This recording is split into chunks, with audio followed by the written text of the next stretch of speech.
गरीब साध साध सब नेक हैं, आप अपनी ठोरे। जो सतलोक ले जावेंगे वो साधु कोई और।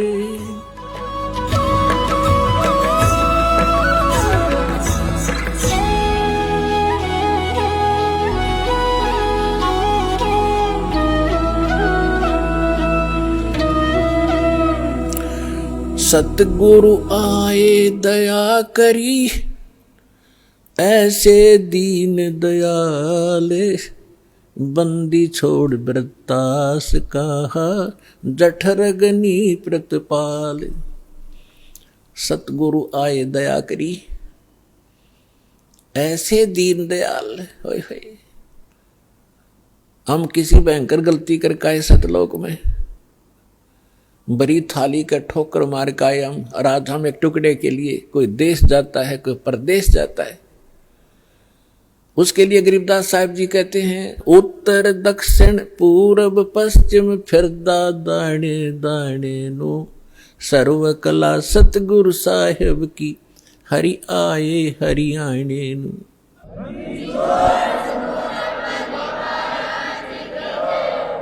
अपने आत्माओं, जो गुरु बचन पर डट गए कट गए फंद 84 के। भाई जो गुरु बचन पर डट गए कट गए फंद 84 के। भाई जो गुरु बचन पर डट गए कट गए फंद 84 के। कट गए फंद 84 के, कट गए फंद 84 के।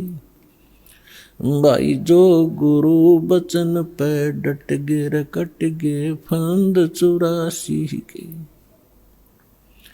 वस्तु मिली ठोड़ की ठोड़ मिट गई, मन पापी की दौड़। वस्तु मिली ठोर की ठोड़ मिट गई, मन पापी की दौड़।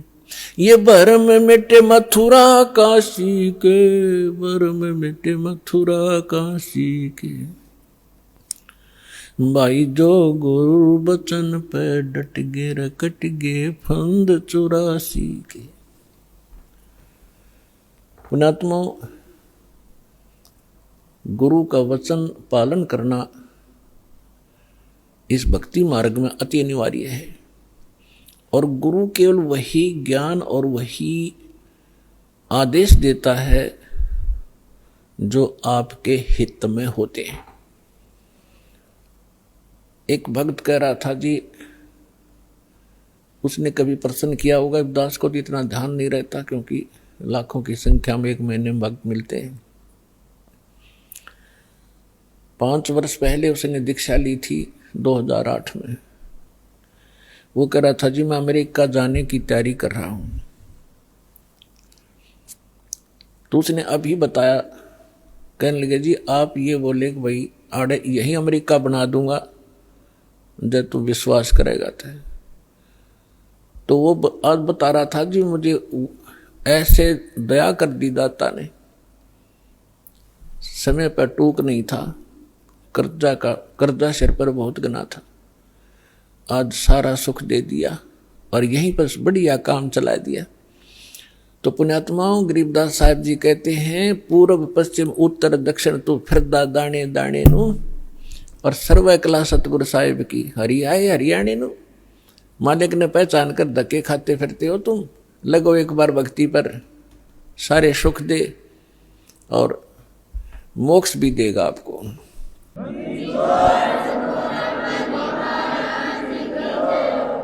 पुण्यात्माओं, सबसे पहले हमने अपने लाल की परख करनी होगी कि जिस लाल को हम लिए फिरते हैं ये वास्तव में लाल है भी कि नहीं।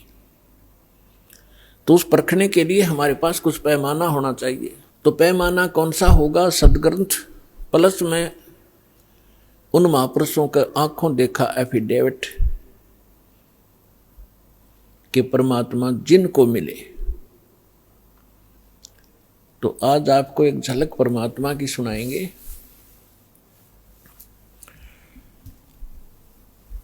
परमेश्वर कबीर जी के प्रगट के विषय में बहुत सी भ्रांतियां समाज में इन नकलियों ने फैला रखी है।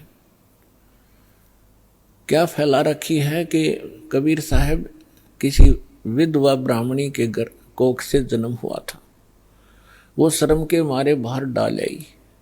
ये बकवाद है और उन दुष्ट लोगों की बनाई हुई कहानियां हैं जो भगवान से हमें दूर रखना चाहते थे, लेकिन वास्तविकता इसके बिल्कुल विपरीत है। परमात्मा स्वयं कहते हैं, अवधू अवगत से चला आए, मेरा कोई भेद मर्म ना पाया। ना मेरा जन्म ना गर्भ बसेरा, बालक बन दिखलाया। काशी नगर जल कमल पडेरा, तहां जुलाहे न पाया। मात पिता मेरे कछु नाही, ना मेरे घर दासी। जुल्हे का सुत आने कहाया, जगत करे मेरी हासी।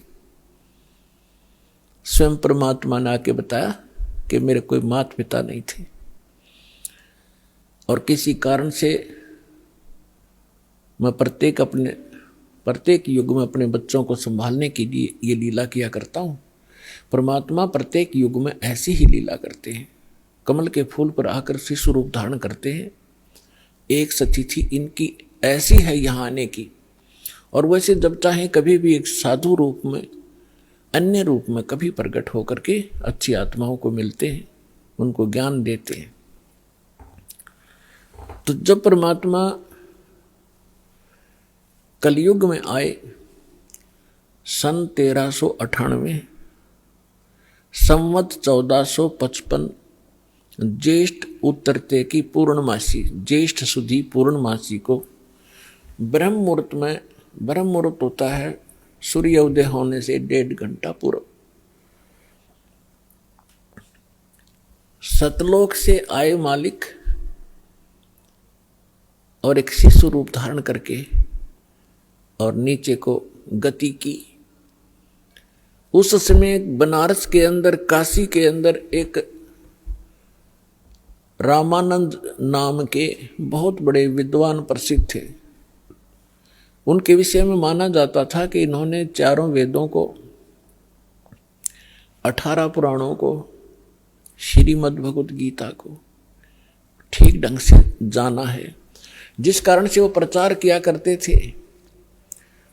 और उन्होंने 1400 ऋषि शिष्य बना रखे थे, जो उनके द्वारा बताए गए ज्ञान को आगे जनता में प्रचार किया करते थे। स्वामी रामानंद जी एक ब्राह्मण के अतिरिक्त अन्य किसी जाति मजहब वाले को अपना शिष्य नहीं बनाते थे। अन्य को वो एक हेय समझते थे, अपने से घटिया मानते थे। अब उन्होंने 1400 ऋषि पंडित शिष्य बना रखे थे। उनमें से एक अष्टानंद नाम के ऋषि थे, और वो प्रतिदिन एक लहर तारा नामक तालाब था, आज भी है, लेकिन अब तो वो सिर्फ एक यादगार रूप में ही रहा है। और उस लहर तारा तालाब, उसका नाम कैसे पड़ा? गंगा दरिया का जल वर्षा के दिनों में जब फुल स्विंग पर चलती है तो गौ घाटों के ऊपर से वो ओवरफ्लो होकर लहरों के द्वारा उछल उछल कर एक बहुत बड़ी झील में समा जाता था, भर जाता था। उसको लहर तारा नामक तालाब कहने लगे। और उसका फिर सारा वर्ष बहुत सुंदर स्वच्छ जल रहता था, क्योंकि गंगा के जल में एक विशेषता है कि ये खराब नहीं होता, क्योंकि ये जल सतलोक से आया है।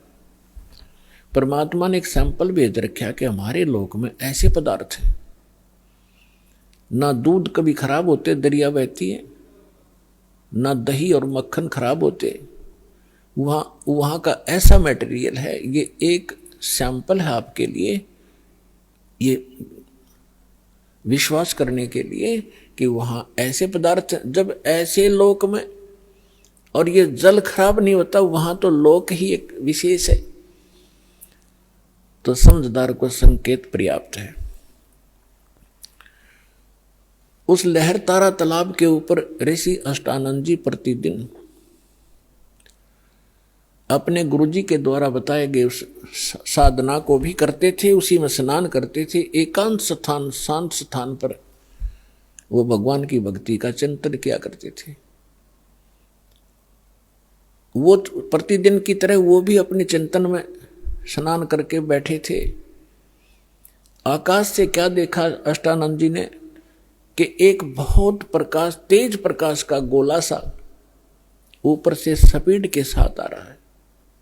और वेद भी यही बताते हैं कि वो परमात्मा ऊपर के लोक में रहता है और उस वहां से गति करके आता है, बिजली विद्युत जैसी गति से यहां आकर हमें प्राप्त होते हैं।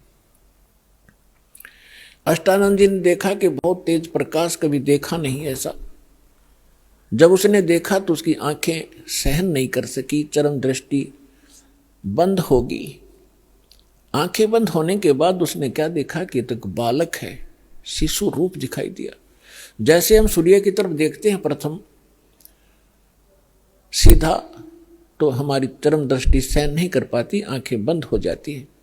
आंखें जब बंद होती हैं या हम दूसरी साइड में देखते हैं तो सूर्य का प्रकाश रहित आकार दिखाई देता है और वो काफी देर तक आंखों में बना रहता है। ठीक यही दशा अष्टानंद जी की हुई कि उसने जब वो प्रकाश की तरफ देखा तो वो प्रकाश किसका था? सूर्य का, यानी परमात्मा का। और जब आंखें बंद की तो क्या देखा? उस शिशु का प्रकाश था, वो परमात्मा का प्रकाश था। दोबारा उसने जब आंख खोली तब तक वो प्रकाश लहर तारा तालाब के एक कोने में सिमट चुका था, समाप्त हो गया था। अब अष्टानंद जी अंदर ही अंदर बड़े खुशी हुए। उसने सोचा कि शायद आज मेरी कोई भक्ति की विशेष उपलब्धि मुझे हुई है और इसके बारे में अपने गुरु जी को बताऊंगा। वो उठकर चले गए। अपने गुरु रामानंद जी से कहा कि स्वामी जी, आज मैंने ऐसे ऐसे एक अजीबोगरीब घटना मेरे साथ हुई। हे प्रभु, ये मेरी भक्ति की उपलब्धि है या कोई मेरा भ्रम है? परमात्मा स्वामी जी ने कहा कि बेटा, ये न तेरी भक्ति की उपलब्धि है और न ही तेरी कोई भ्रम है। ऐसी लीला उस समय होती है जब ऊपर के लोक से कोई परम शक्ति या देवता लोग यहां पृथ्वी पर आकर के जन्म लेते हैं। किसी मां के गर्भ में प्रवेश किया होगा उन्होंने। ये तारे से जब टूटते हैं तो उसने बताया कि ऐसे लक्षण हैं। और वो कुछ दिनों में यहां इस काशी बनारस में किसी मां से जन्म लेकर के वो दिव्य शक्ति अपना कोई कार्य करने के लिए ऊपर के लोगों से आते हैं। अब जितना स्वामी जी ने ज्ञान था अपने शिष्य का समाधान किया, शिष्य संतुष्ट हुआ। अब इन ऋषि महर्षियों ने वही भगवान देखे हैं जो मां से ही जन्म लेते रहे। श्री राम, श्री कृष्ण और बाकी 18, 25 जो 8, 9 जो बताते हैं, ये ऐसे आते हैं। लेकिन ये भगवान वो है जो कभी मां से जन्म नहीं लेता, सबके जन्मदाता है, सबके विधाता है। उधर से नीरू और नीमा नाम के 2 पति पत्नी थे मुसलमान। वो उसी जीवन में ब्राह्मण भी थे, उसी जन्म में वो ब्राह्मण थे। गौरी शंकर पुरुष का नाम था, सरस्वती उसकी पत्नी का नाम था। गौरी शंकर भगवान शंकर के बहुत ज्यादा उपासक थे और नेक आत्मा ब्राह्मण थे। अन्य ब्राह्मण रोजी रोटी के लिए जनता को मिसगाइड करके अपना निर्वाह के लिए मिसगाइड करते थे। दक्षिणा आदि कुछ अटपट करके ग्रहण करते थे। तेरा पितर ऐसे रुष्ट हो गया है, इतने पैसे चढ़ा दे, ऐसा पाठ करवा दे। वो ऐसा नहीं करता था। वो केवल शिव जी की कथा सुनाते थे शिवपुराण से, और जो भी उसकी दक्षिणा आती थी अपने निर्वाह के लिए रखकर बाकी शेष भंडारे में लगाते थे। तो उनके अनुयायी बहुत अच्छे तरह परिचित थे कि बिल्कुल निष्पक्ष कथाएं करते हैं, निस्वार्थ कथाएं करते हैं, जिस कारण से उनकी काफी प्रसिद्धि काशी में हो रही थी। और अन्य जो नकली ब्राह्मण थे रोजी रोटी वाले, वो उससे घनी ईर्ष्या करते थे कि ज्यादा लोग इनको पसंद करने लगे, हमसे दूर होते जा रहे हैं।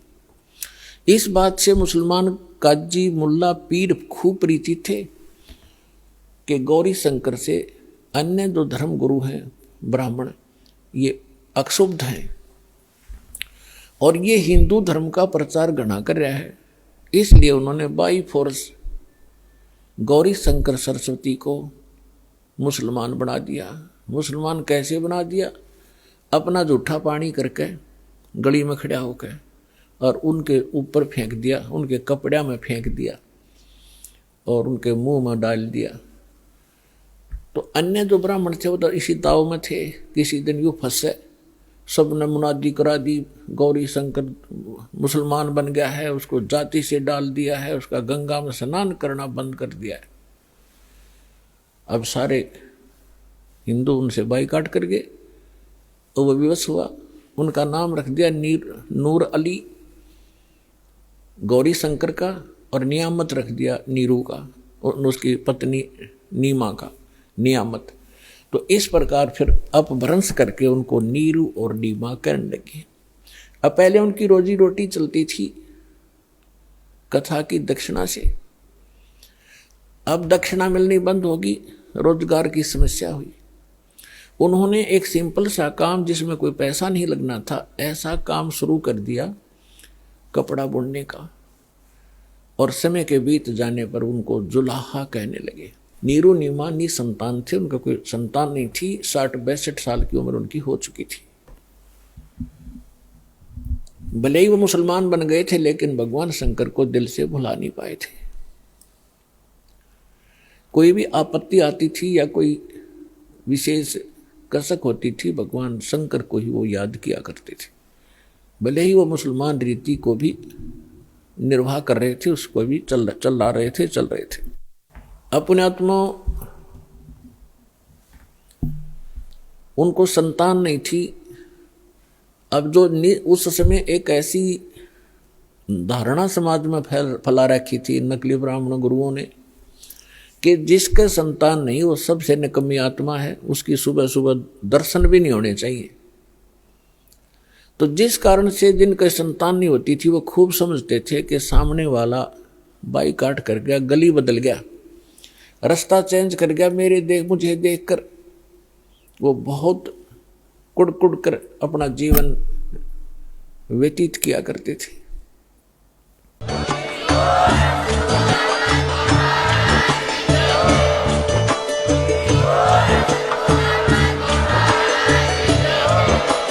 आप सुन रहे थे जगत गुरु तत्वदर्शी संत रामपाल जी महाराज जी के मंगल प्रवचन। अधिक जानकारी के लिए विजिट कीजिए हमारी वेबसाइट www.jagatgururampalji.org। संत रामपाल जी महाराज जी के शुभ आशीर्वाद से पूरे विश्व भर में 500 से भी ज्यादा नाम दीक्षा केंद्र हैं, जिन पर संत रामपाल जी महाराज जी द्वारा ऑनलाइन निशुल्क नाम दीक्षा दी जा रही है। अपने नजदीकी नाम दीक्षा केंद्र का पता करने के लिए संपर्क करें 8222880541।